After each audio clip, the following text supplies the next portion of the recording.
2 years away from the ring, and mark my words, ring rust ain't got nothing on him. So what if we didn't get Ngannou versus Jones? It's not like Cyryl's gonna have any impact on the result, so why is that? I mean, other than Jon being the GOAT and literally being undefeated, people actually wonder if he can ever lose a fight. Well, there were speculations when we had Jones going against the Cameroonian, but ever since Francis said skirt, all those speculations have drastically faded. And there are way too many reasons why UFC 285 will crown Jon Jones with the heavyweight title against Ciryl Gane. It's obvious, no? Okay, so first things first, Ciryl has never faced someone who kicks nearly as good as Jones. Plus, his career literally has two components. One is that his opponents fear him and his kicks.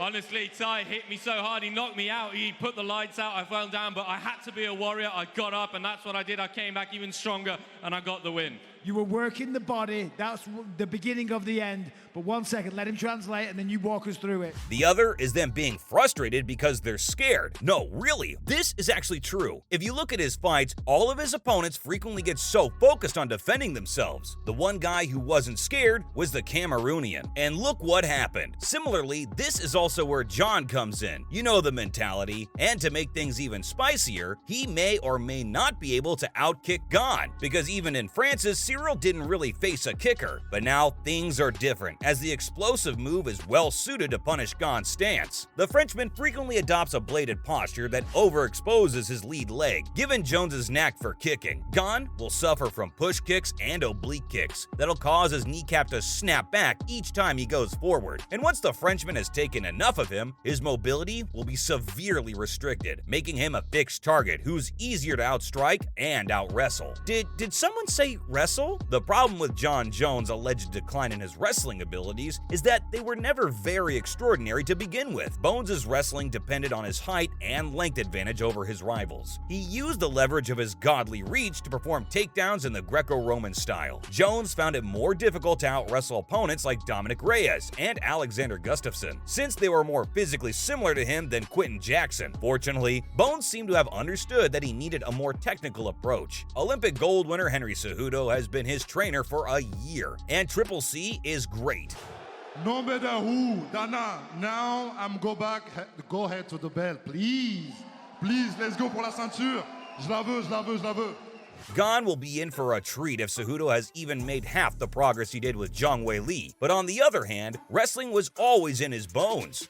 Get it? Anyway, let's talk about his training, which is also why he's most definitely gonna body Gane. In 2016, Jon's trainer Brandon Gibson went candid with Bleacher Report, delving deep into how Jon had been preparing for his fights. Jon was pretty open about the fact that he wouldn't train at all during the off-seasons. He'd simply show up at the gym a couple of months after being on the couch. But what makes Jon Jon, other than the heavy lifting, is his cardio. But hey, for a heavyweight, Ciryl Gane also possesses outstanding cardio. Unfortunately, his cardio is conditional, as it is with many others. When he has the ability to choose the rules for his battles, the Frenchman's cardio is unmatched. Gane will always have enough energy if he can maintain the battle on the ground. The same is the case with the majority of fighters with excellent cardio. For instance, Max Holloway sets the rules of engagement in almost every fight he participates in, but when forced to wrestle, for sure you're just arriving in this game. You've only been a professional for 3 years now. The fact you've already made it to the interim title and then challenged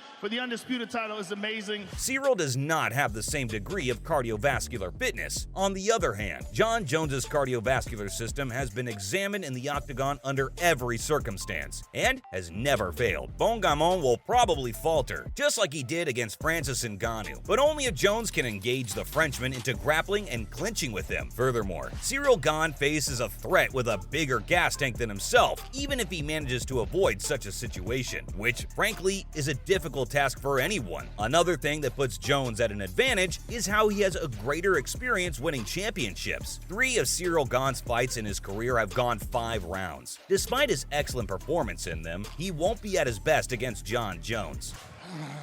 My man, there are no secret. It was the game plan, of course.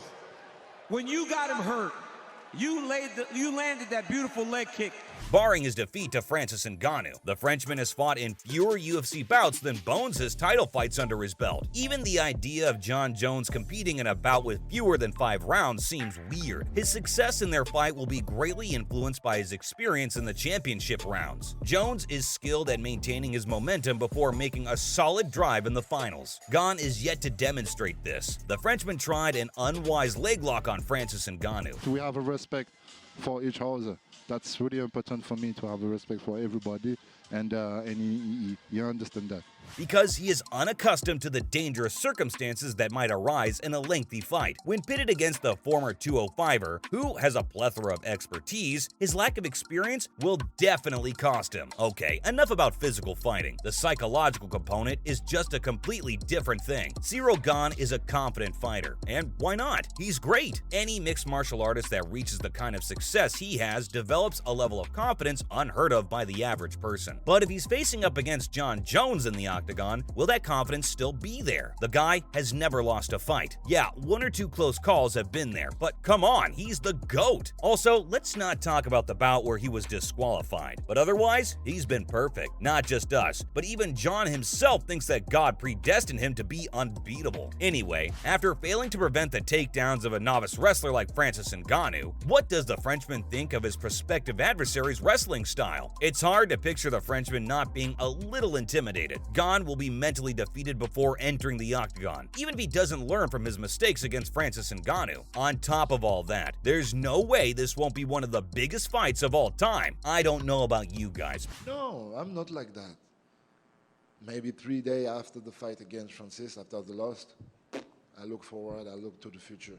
I'm like that. But I'm dying to see if Jon will win or not, and if he does, I can't wait to find out if it's gonna be a close fight. And the reason is that even though this man is the GOAT, he has a complicated legacy. But all that's doing is making this fight even more exciting, because we all want to know if Bones will live up to his reputation. Cause as I said, the man's got a checkered past. He's undoubtedly one of the greatest ever. I mean, the man was a champion at just 23, and that too in a very competitive division. He has beaten DC, Gustafsson, Teixeira, and Chael Sonnen, just to name a few. Yeah, I just named 5 guys who are considered some of the best to ever do it. I mean, 3 of them have been champions themselves. If that doesn't clue you into Jon's greatness, I don't know what will. But as we all know, Jon had been caught cheating by the end of his run, and his fights were getting closer and closer. Don't get me wrong, he lapped the division, and he didn't lose till the very end, but the fans did start to wonder about his apparent invincibility. We all want to see him come back and show us he is the greatest of all time. Everyone's gonna want to tune in and see whether he crumbles or goes on another incredible championship run.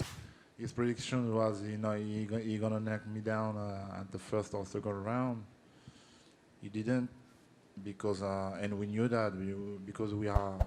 What do you guys think? Let me know in the comments. Having said that, see you in the next one.